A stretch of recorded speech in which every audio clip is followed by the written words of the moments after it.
அன்பானவர்களுக்கு வணக்கம். நீங்கள் பார்த்துக் கொண்டிருப்பது எஸ்டிஎஸ் தமிழ் தொலைக்காட்சி. எஸ்டிஎஸ் தமிழ் தொலைக்காட்சியில் ஒரு வலி சுமந்த மாதத்தோடு இணைந்திருக்கின்றோம். இன்று 16வது ஆண்டு முள்ளிவாய்க்கால் நினைவேந்தல். எல்லோரும் நினைவு கூறுகின்ற மன வலிமையை இழக்க வைத்த ஒரு காலமாக இந்த முள்ளிவாய்க்கால் காலம் எங்களுக்கு இணைந்திருந்தது. எங்களுடைய நெஞ்சங்களில் பதிஞ்சிருந்தது. அந்த பதிவில் ஓர் பகுதியாக அந்த தளத்திலேயே நின்று அந்த வலிகளை நேரடியாக கண்ட திரு சபா குவதாஸ் அவர்களை இணைத்துக் கொள்கின்றோம். வணக்கம் சபா. வணக்கம் தேவாண்ணா. நேயர்கள் அனைவருக்கும் வணக்கம்.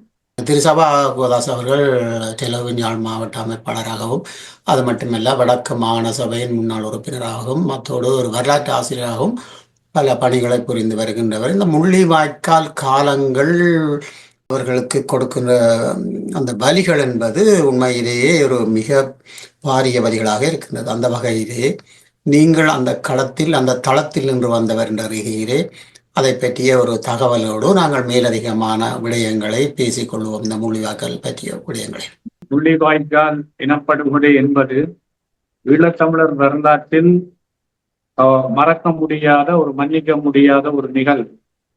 அதாவது ஈழத்தமிழர்கள் வரலாற்றில் ஒரு விடுதலை வேண்டப்பட்ட இனமாக ஒரு சரியான தலைமைத்துவ கட்டமைப்புக்கு கீழ் தமிழீழ விடுதலை புலிகளினுடைய தலைவர் மேதகு வேலுப்பிள்ளை பிரபாகரன் அவர்களுடைய தலைமையில் ஒரு மாபெரும் போராட்டம் கட்டி வளர்க்கப்பட்டது. அது தளத்தில் மாத்திரமல்ல, புலத்திலும் அதனுடைய பலம் மேலோங்கி இருந்தது. அந்த புலத்தினுடைய மேலோங்கல் தான் இன்று வீழ்ச்சி பெற்றுக் கொண்டிருக்கிறது. ஆகவே ஒரு தீர்க்க தரிசனத்துடன் விடுதலை போராட்டத்தை முன்னகர்த்திய தலைமை உலக நாடுகளினுடைய அதிகார தரப்பினுடைய சூழ்ச்சிகள் சூழ்ந்திருந்த போது போராட்டம் மௌனிக்கப்பட போகிறது என்பதை முன்கூட்டிய தீர்க்கமாக விளங்கிக் கொண்டதன் அடிப்படையில் தான் முள்ளிவாய்க்கால் வரை அந்த விடுதலை போராட்டத்தை கொண்டு சென்று மௌனிக்க வைத்த ஒரு தீர்க்கமான தலைவனாகத்தான் நாங்கள் பார்க்க வேண்டும் எங்களுடைய தலைவர், தேசிய தலைவர் பிரபாகரன் அவர்களை. ஏனென்றால் 2008ஆம் ஆண்டு மாவீரர் தின உரியை நாங்கள் மீள போட்டு பார்க்க வேண்டும், கேட்க வேண்டும். கேட்டால்தான் அதனுடைய உண்மை தெரியும். நான் அந்த களத்திலிருந்து வந்தவன், அந்த களத்தில் அவர் சார்பாக கதைப்பவன் என்ற ஒரு கோணம் சிலர் மத்தியில் உருவாகலாம். ஆனால் அப்படி அல்ல. தேசிய தொலைக்காட்சியில் தொடர்ந்து பேசிக் கொண்டிருக்கிற நான் எந்த பக்கச்சார்பு இல்லாமலும் நடுநிலை போக்கில் எங்களுடைய இனம்தான் முக்கியத்துவம், இனத்தினுடைய விடுதலை தான் எங்களுக்கு வேண்டும் என்ற வகையில் எங்களுடைய உரையாடல்கள், பேச்சுக்கள் எல்லாம் இடம்பெற்றுக் கொண்டிருக்கிறது. அதே போல எஸ்டிஎஸ் தொலைக்காட்சியில் தொடர்ந்து என்னை இந்த பேட்டி கண்டு வருகிற தேவராஜன் அண்ணா கூட ஒரு ஈழ விடுதலை போராட்டத்துக்கு தன்னால் இயன்ற பல பங்களிப்புகளை செய்தவர், இன்றும் செய்து கொண்டிருக்கிறார். அப்படியான இந்த ஊடகத்தின் ஊடாக நாங்கள் ஒன்றை இந்த மக்களுக்கும் நேயர்களுக்கும் நாங்கள் சொல்ல முடியும். 2008ஆம் ஆண்டு மாவீரர் தின உரையை நீங்கள் கேட்காதே என்று சொன்னால், அல்லது கேட்டாலும் நீங்கள் திரும்ப திரும்ப கேட்டு பாருங்கள். அதில் எவ்வளவு தூரம் ஒரு தீர்க்கமாக அந்த தலைவர் சில முடிவுகளை அன்றை அறிவிச்சிருக்கிறார்கள். அதாவது அதுல ஒரு விடயத்தை நாங்க தெளிவா சொல்ல வேணும். தலைவர் சொல்றார், இந்த போராட்டத்தை நான் புலம்பெயர்ந்த தேசத்தில் இருக்கிற இளையோரிடம் கையளிக்கிறேன். அவ்வளவு நம்பிக்கை இளையோரிடம் அவர்கள் இருந்தது. அந்த நம்பிக்கையினுடைய வெளிப்பாடுகள் தான் இன்றைக்கு கனடா, பிரித்தானியா, ஜெர்மன், பிரான்ஸ் போன்ற நாடுகள்ல வெளிப்பட்டு கொண்டிருக்கு. ஆனா அது இந்த வீரியமான வெளிப்பாடு கனடாவில நடந்து கொண்டிருக்கு. ஆகவே எங்களை பொறுத்தவரையில அந்த முள்ளிவாய்க்கால் பேர் அவலம் என்று சொல்றத என்னால நாள் கணக்கில் சொல்லி கொண்டு போகலாம். ஏனென்றால் நாளுக்கு நாள் நாங்கள் அனுபவித்த அவலங்கள், வேதனைகள் என்றது சொல்லில் அடங்காது. அப்படியான ஒரு துயரமான நாளில் தான் இன்றைக்கு நாங்கள் உங்களை இந்த ஊடகத்துல சந்திக்கிறோம். என்னை பொறுத்தவரையில இன்றைக்கு 16 ஆண்டுகள் ஆயிடுச்சு. அதே கடந்த 2009 மே 17ஆம் தேதி நாங்கள் 6 மணிக்கு அந்த இராணுவத்திட்ட தருணம் அடைய வேண்டும் என்று எடுத்த முடிவு 8 மணிக்கு நாங்கள் வட்டுவாகல் பாலத்தை கடந்து செல்வபுரத்துக்குள்ள இராணுவத்திட்ட தரணடைகிறோம். அதுக்கு பிறகு நாங்கள் பட்ட வேதனை என்றது சொல்லி மாளாது. அதுக்கு முதல் நாங்கள் நேர கண்ட, அதாவது சிங்கள ஆட்சியாளர்களும் அன்றைய ஆக்கிரமிப்பு இராணுவமும் எங்கள் மக்கள் மீது கொடுத்த அவலம் என்றதை நாங்க சொல்லில வடிக்கலாம். ஆகவே அந்த ஒரு பாரிய இன அழிப்பு வந்து திட்டமிட்டு அரங்கேற்றப்பட்டது. ஆகவே இந்த இன அழிப்புக்கான நீதியை நாங்க பெற்றுக்கொள்றதுக்கு இன்றைக்கு சிங்கள மக்களை விட பலமான சக்தி எங்கள்கிட்ட தான் இருக்கு, டயஸ்போரா. ஆனால் நாங்கள் எங்களோட பலத்தை புரிஞ்சு கொள்ளாமல் எல்லாரும் இருக்கிறோம்.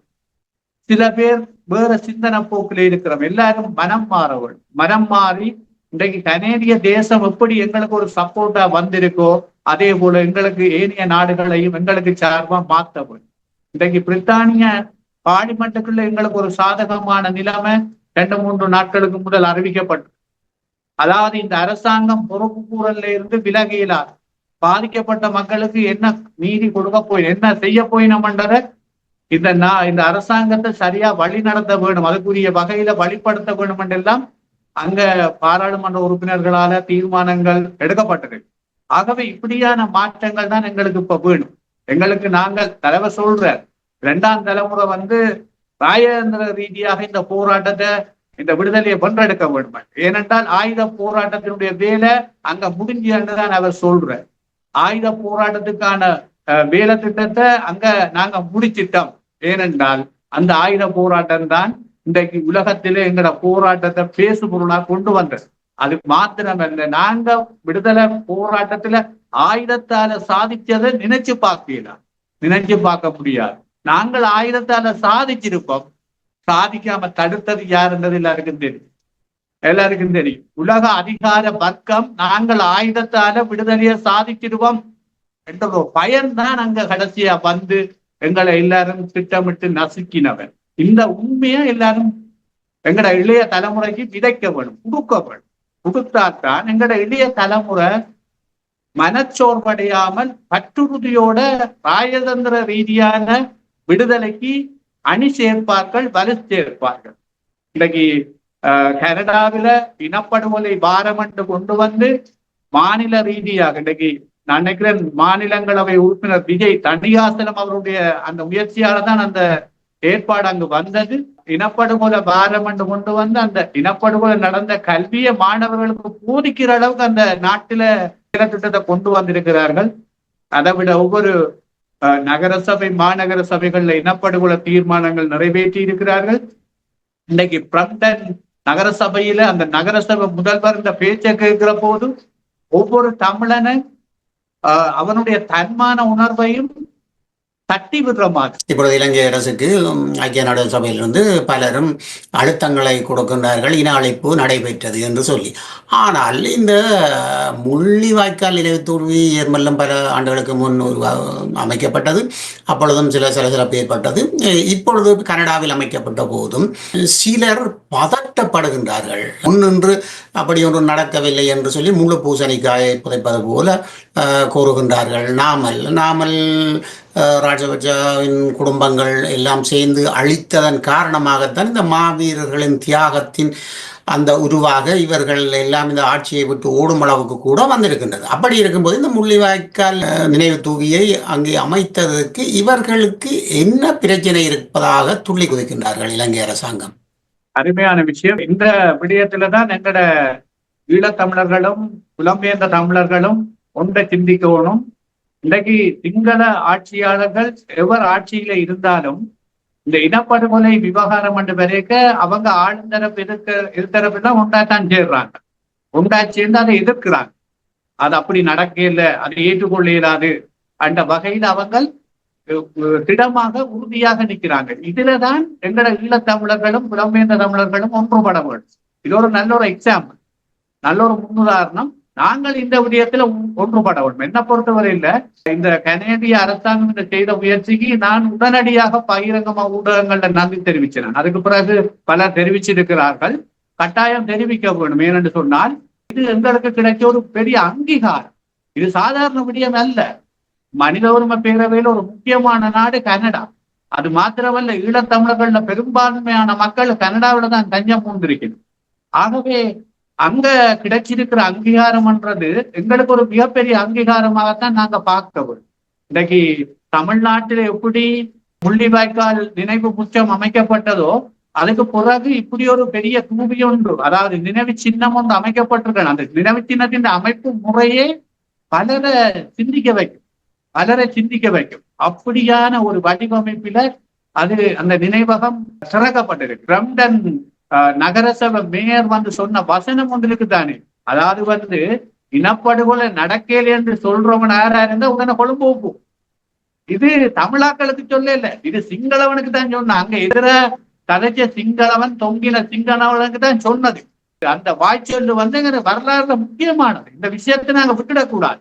இது உலக வரலாறு தமிழினம் சம்பந்தமா பேசிக்க இவருடைய விடிய முக்கியமா எதிர்காலத்துல பேசப்பட வேணும். ஏனென்று சொன்னா அது எங்களுக்கு கிடைச்ச இதுதான் இந்த இலங்கை அரசாங்கத்தை பாதிச்சிருக்கு.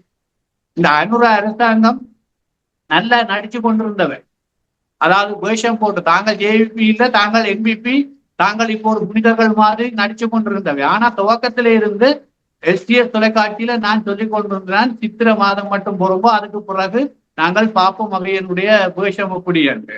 ஆனா நிதர்சனமா உண்மையாயிட்டு எஸ்டிஎஸ் எப்படி நேர்மையா மக்களுக்கு சேவை செய்ததுக்கு இது நல்ல உதாரணம்.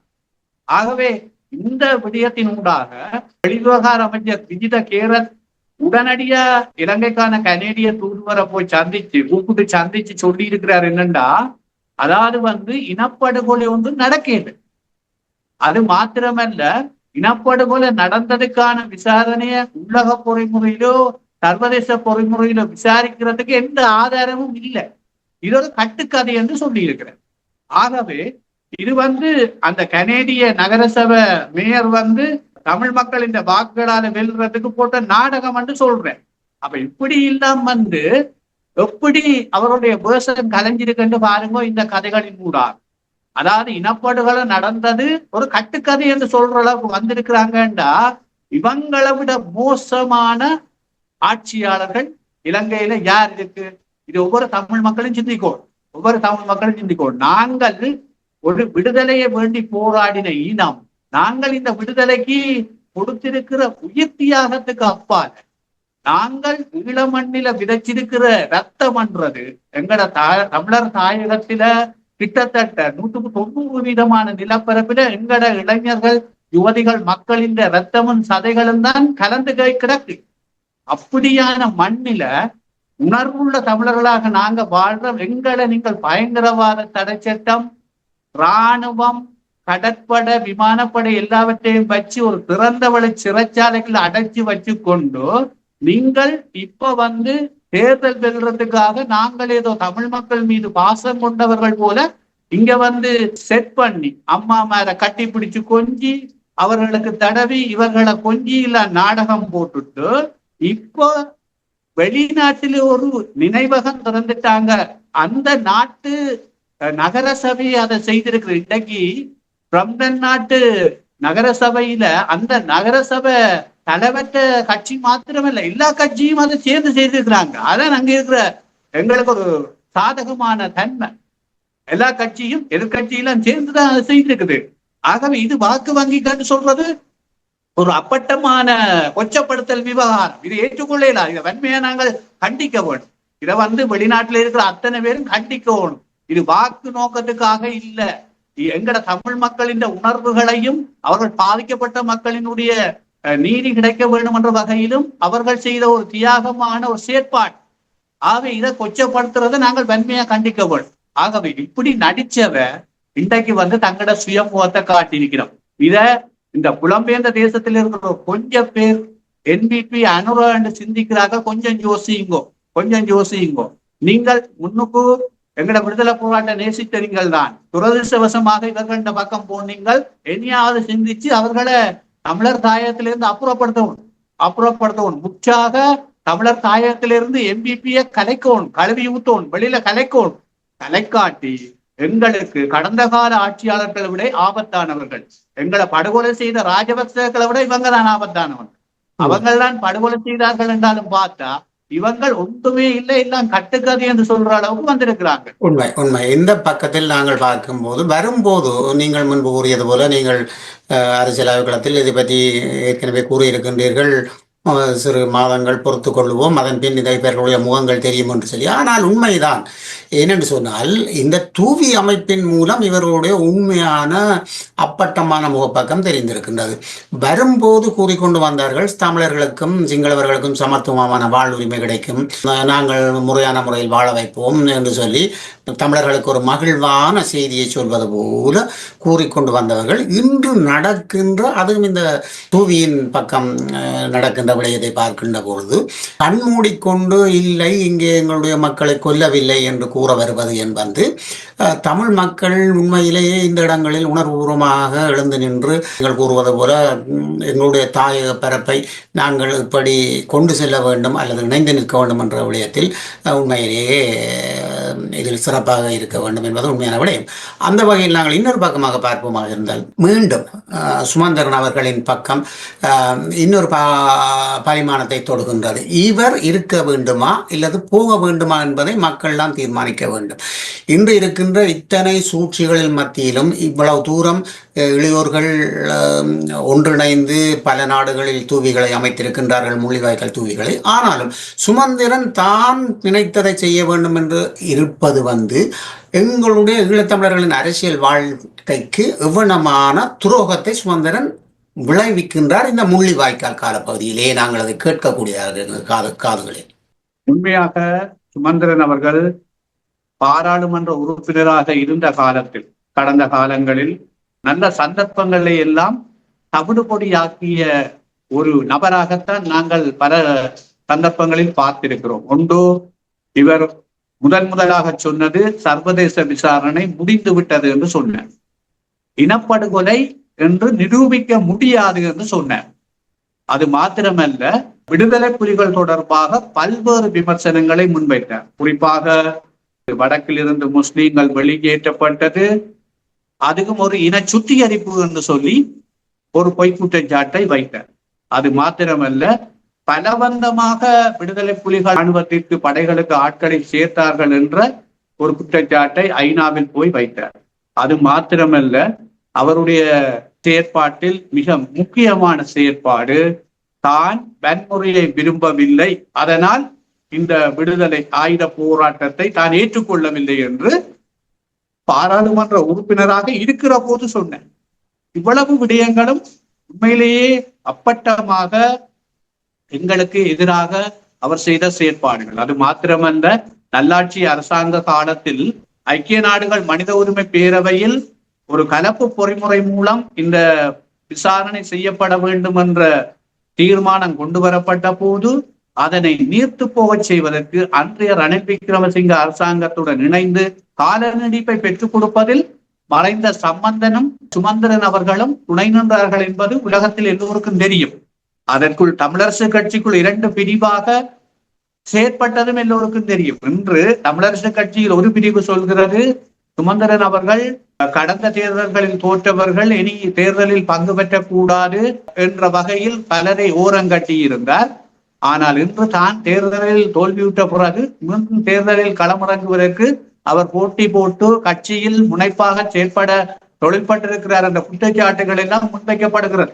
அது மாத்திரமல்ல, கட்சியில் ஒரு மாநாடு நடத்தாமல் பொதுச் செயலாளராக வந்தவர் பொதுச் செயலாளராக தன்னை குறிப்பிட்டுக் கொள்கிறார், கட்சி நடவடிக்கைகளை மேற்கொள்ள முனைகிறார் என்ற குற்றச்சாட்டுகள் வைக்கப்படுகிறது. ஆகவே எதுவாக இருந்தாலும் சுமந்திரனுடைய செயற்பாடுகள் எங்களுடைய இனத்தை பலவீனப்படுத்துவதாகத்தான் கடந்த காலத்தில் முழுவதாக இருந்திருக்கிறது. இனியும் நான் நினைக்கிறேன், அவர்களுடைய செயற்பாடு ஒரு அதிகாரத்துக்கு வந்தால் அது எங்களுக்கு சாதகமாக இருக்கும் என்று நாங்கள் நம்ப முடியாது. அவர் இப்பொழுது அதிகாரத்தை இழந்தபடியால் அவர் பல்வேறு நாடகங்களை அரங்கேற்றுகிறார்.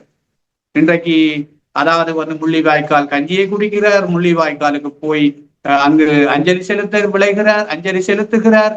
அதை விட அன்னை பூவதி நிகழ்வுகளில் கலந்து கொள்கிறார்.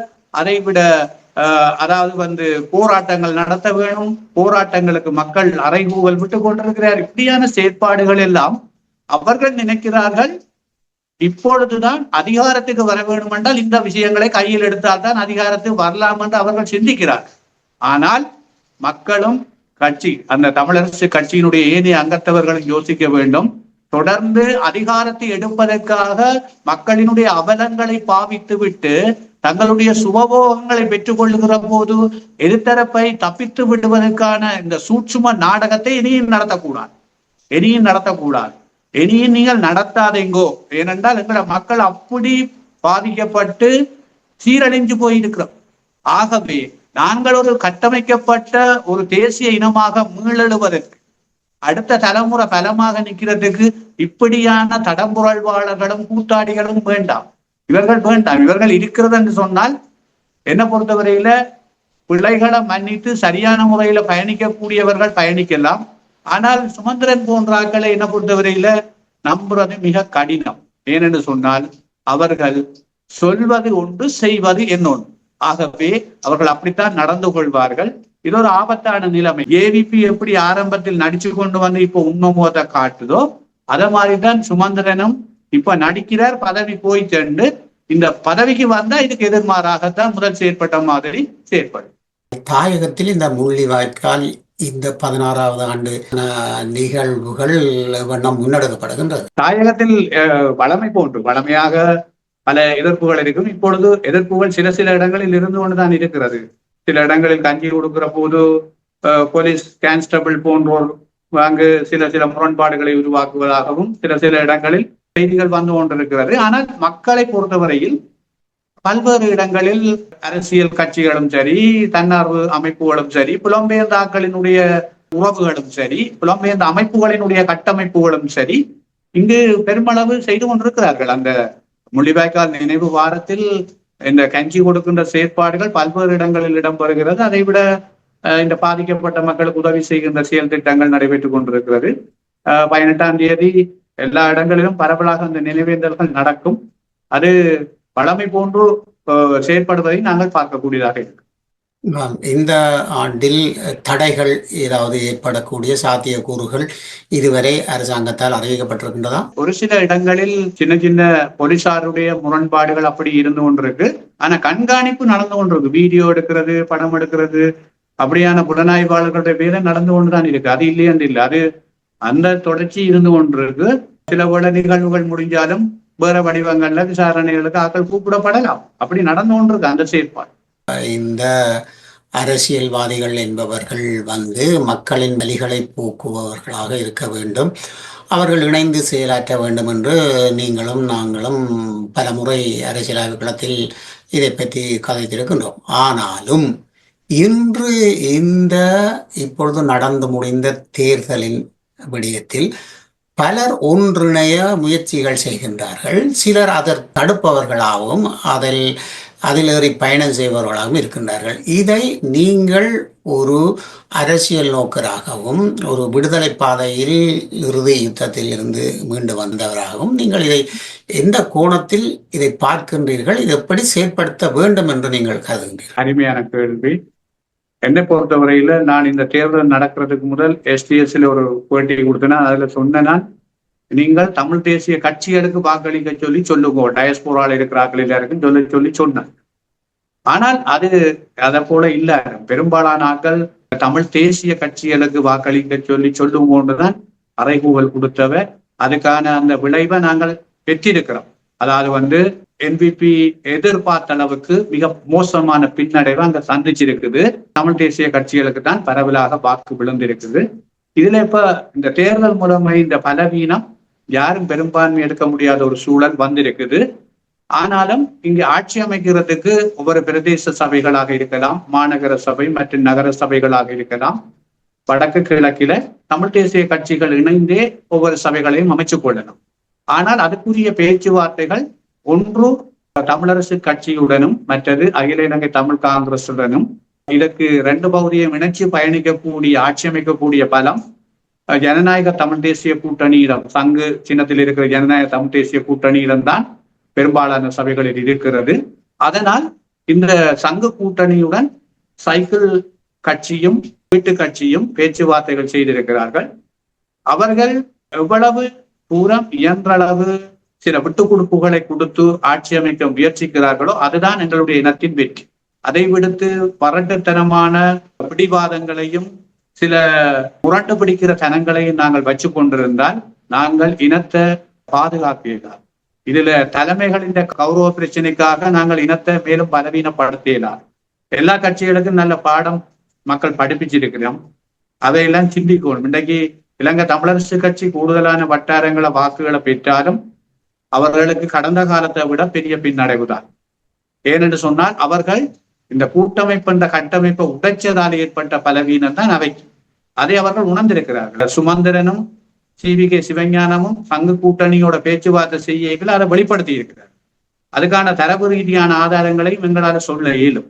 இன்றைக்கு யாழ் மாநகர சபையில 2018 தமிழ் தேசிய கூட்டமைப்புக்கு 21 ஆசனங்கள் இருந்தது.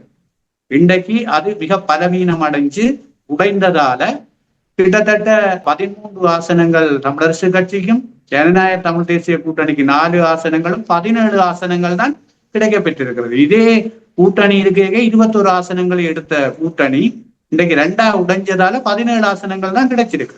4 ஆசனங்கள் எனவே இழக்கப்பட்டிருக்கு. இப்படி ஒவ்வொரு சபையிலையும் ஆதாரம் என்னால சொல்லிடும் மாற்றங்கள் இருக்குது. ஆகவே இனியாவது புரிஞ்சு கொள்ளணும். சும்மா வித்துவத்தனம் காட்டி பிரிஞ்சு போறோம் கணக்கு காட்டி அப்படி கூட்டினா இப்படி வரும் இப்படி கூட்டினா அப்படி வரும் எல்லாம் கணக்கு விட்டு இன்றைக்கு ஏமாற்றம் தான் கிடைச்சிருக்கு. ஆகவே இதுல கஜேந்திரகுமார் அணியும் ஒன்றை புரிஞ்சு கொள்ளணும். நெடுக முரண் பிடிச்சு கொண்டு நாங்கள் தான் எல்லாம் சுத்தமானவர்கள் மற்றவர்கள் எல்லாம் பிழையானவர்கள் என்று சித்தரிச்சதால இன்னைக்கு அவர்களுக்கும் ஒரு பலவீனம் ஏற்பட்டிருக்கு. ஆகவே வட்டாரங்களை வென்றதன் அடிப்படையில குறிக்கப்பட்ட ஆதரவு எங்களுக்கு இருந்து கொண்டிருக்க ஒழிய நாங்கள் ஒரு பொதுவான தேர்தலை நோக்க போய்கள் அதுல பின்னடைவுகள் இருக்க செய்யும் கட்டாயம்.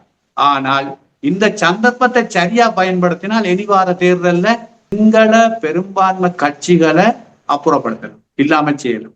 அது கஜேந்திரகுமாரும் இலங்கை தமிழரசு கட்சியில 2 அணியா இருக்குது. 2 அணியும் சேர்ந்துதான் சிந்திக்கணும். என்ன பொறுத்தவரையில சுமந்திரன் சிவஞானம் சொல்றது மற்றும் கருத்தல். அங்கால ஸ்ரீதரன் தரப்புலையும் ஒரு அணி இருக்கு. ஸ்ரீதரன் தெளிவா சொல்லி இருக்கிறேன். அதாவது சுமந்திரன் கடந்த காலத்துல தோற்று போனவர்களை எப்படி கட்சியிலிருந்து தேர்தலில் இருந்து விலக்கினாரோ அதே போல அவரும் விலக வேணும்னு அவர் சொல்றேன். ஆக இப்படியான அந்த அவர்களோட முரண்பாடுக்கு ஒரு முடிவு வரணும். முடிவு இந்த சபைகளை என்ன பொறுத்தவரையில தமிழ் தேசிய கட்சிகள் வடக்கு கிழக்குல பிடிக்குமா இருந்தால் அது தொடர்ச்சியான ஒரு பழைய மாதிரியான ஒரு மாற்றத்துக்கு கொண்டு போகலாம். இது எங்களுடைய நம்பிக்கை. இதுக்கு இந்த தலைமைகள் என்று சொல்றார்கள் விட்டு கொடுப்புகளை செய்ய வரவும். இதுக்கு குளத்தில இருந்து இந்த தலைமைகளை வழி நடத்துறது அவர்களுக்கான நிதி வளங்கள் கொடுக்குறார்கள். இதை நான் பகிரங்கமா சொல்றேன்.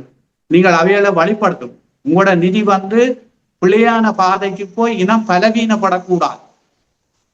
நான் சொல்றேன், என்னோட பல பேர் கதைக்கிறேன், எனக்கு நிதி தேவையில்லை, நான் ஒரு கருத்துருவாக்கத்தை கொண்டு பலமான அரசியலை கட்டி எழுப்புறதுதான் என்னுடைய நோக்கம். பலர் வெளிநாடுகள்ல இருந்து தனித்தனியாக என்னோட கதைச்சார்கள் இருக்குது. ஆனா நான் அவைக்கு சொன்னது இதுதான், நீங்கள் அனுப்புகிற கட்சிகளுக்கான நிதிகள் அங்கு எப்படி பயன்படுத்தப்படுது, அதாவது என்ன பெறுமதி இனத்துக்கு வந்திருக்குது, அதுல எவ்வளவு ஏற்ற இறக்கங்கள் உருவாயிருக்கின்றத நீங்கள் அனலைஸ் பண்ணுங்க. ஆகவே இந்த SDS ஊடாக நான் புலம்பெயர்ந்த தேசத்தில் இருக்கிறவர்களுக்கு முன்வைக்கக்கூடிய கருத்து, நீங்கள் அனுப்புகிற பணம், உங்களோட கட்சி, உங்களுடைய நிலப்பாடு இனத்தின் வெளிப்பாட்டுக்கு எப்படி அங்கீகாரம் கொடுக்குதுன்னு பாருங்க. ஆகவே உங்களோட நிதிகள் வெறுமனே கட்சி வளர்ப்புக்காக இருக்கக்கூடாது. அதாவது இனத்தினுடைய விடுதலைக்கும் இனத்தினுடைய பலத்துக்கும் எப்படி பங்களிக்குதுன்னு பாருங்க. இதன் அடிப்படையில தான் குடுக்குறாக்கள் அந்தந்த கட்சி தலைமைகளை சரியா வழிபடுத்துங்கோ. என்ன பொறுத்தவரையில வடக்கு கிழக்கு உள்ளூராட்சி அதிகார சபைகள் தமிழ் தேசிய கட்சிகளிடம் இருக்குமா இருந்தால் எங்களுடைய அதிகாரம் இன்னும் பலமடை.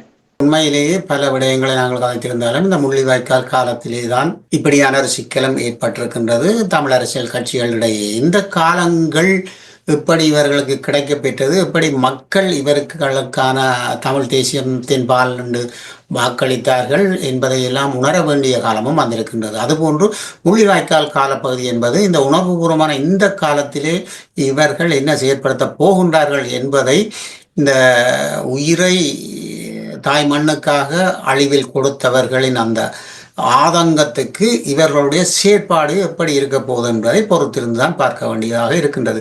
அந்த வகையில் நாங்கள் பார்க்கின்ற பொழுது நிச்சயமாகவே மக்கள் இணைந்திருக்கின்றார்கள், மக்கள் உணர்வுபூர்வமாக இருக்கின்றார்கள் என்பதை இந்த இப்பொழுது நடந்து முடிந்த இந்த தேர்தலில் காட்டியிருக்கின்றார்கள். இவர்கள் அரசியல்வாதிகள் என்ன செய்ய போகிறார்கள் என்பதை நாங்கள் இருவரும் அரசியலாய்வு களத்தில் கலைத்துக் கொள்வதைப் போல பொறுத்திருந்து பார்ப்போம். உண்மையிலேயே இவர்கள் ஒரு வலுமிக்கவர்களாக இருந்தால் அனைத்து விடயங்களையும் துறந்து தமிழ் மக்களுக்கான ஒரு நேசிப்போடு, தமிழ் மக்களுக்கான ஒரு விடிவின் பால் இவர்கள் முன்வர வேண்டும் என்பது உங்களுடைய கருத்தும் எங்களுடைய கருத்துமாக இருக்கின்றது. அதைத்தான் மக்களும் விரும்புகிறார்கள் என்பதை சுமந்திரன் போன்றவர்கள் நிச்சயமாக புரிந்து கொள்ள வேண்டும் என்பது உண்மையான கருத்தாக இருக்கின்றது. இப்பொழுது அவர் பல விடயங்களை பேசுவது இங்கே புலம்பெயர் நாடுகளில் அது ஒரு மாறுபட்ட கருத்தாக, அவருடைய கருத்து ஏற்புதலுக்கு உடையதாக இல்லை என்பது இங்கே பலராலும் பேசப்படுகின்றது. இது போன்ற தாயகத்தில் உண்மையான விடயங்களே. அந்த வகையிலே இந்த முள்ளிவாய்க்கால் நினைவேந்தல் காலத்தில் நீங்கள் பட்ட துயரங்களோடு பொதுவாக நீங்கள் பேசுகின்ற அனைத்து விடயங்களும் தமிழ் மக்கள் நேசிப்பின் பாலும் போராட்டத்தில் நீங்கள் ஈர்த்து நின்ற அந்த ஈர்ப்பு இன்னும் மாறவில்லை. அந்த வகையிலேயே நீங்கள் தேசியம் நோக்கிய பார்வையாக ஒரு கட்சி சார்ந்ததாக அன்றி எங்களோடு பல வருடங்களாக அந்த அரசியலாய்வு களத்தில் இணைந்திருக்கின்றீர்கள். முள்ளிவாய்க்கால் என்பது ஒரு மிக துயர் நிறைந்த எல்லோர் நெஞ்சங்களையும் வடுவாக்கி நிற்கின்ற ஒரு களமாக இருக்கின்றது. அந்த களத்தில் நாங்கள் அந்த தளத்தில் நின்று கொண்டு சிந்தித்து விடிவை தேடுகின்ற, விரைந்து தேடுகின்ற, இணைந்து தேடுகின்ற இயல்புள்ள இளையோரையும் இணைத்து புலம்பெயர் நாடிலும் சரி அல்லது தாயகத்திலும் சரி இணைத்து செயல்பட வேண்டிய காலம் என்பதை அரசியல்வாதிகள் புரிந்து கொள்ள வேண்டும். அந்த அரசியல்வாதிகள் புரிந்து கொள்வதற்கு ஆத்மாக்களாக இருக்கின்ற இந்த முள்ளிவாய்க்காலில் ஆண்ட அனைவரின் ஆத்மாக்களும் அவர்கள் உள் நுழைந்து இதை செயற்படுத்த வேண்டும் என்று கூறிக்கொண்டு இந்த முள்ளிவாய்க்கால் நினைவேந்தலில் நாங்கள் இதை சேஸ் தொலைக்காட்சியும் இதை முன்னெடுப்பதற்கு நீங்கள் இணைந்து எங்களோடு பயணித்தமைக்கு நன்றிகளை கூறிக்கொண்டு அடுத்த ஒரு அரசியல் ஆய்வு களத்தில் நாங்கள் இணைந்து கொள்வோம் என்று கூறிக்கொண்டு விடைபெறுகிறேன். நன்றி சபாகோதாஸ் அவர்களே. நன்றி. நேருக்கு நன்றி.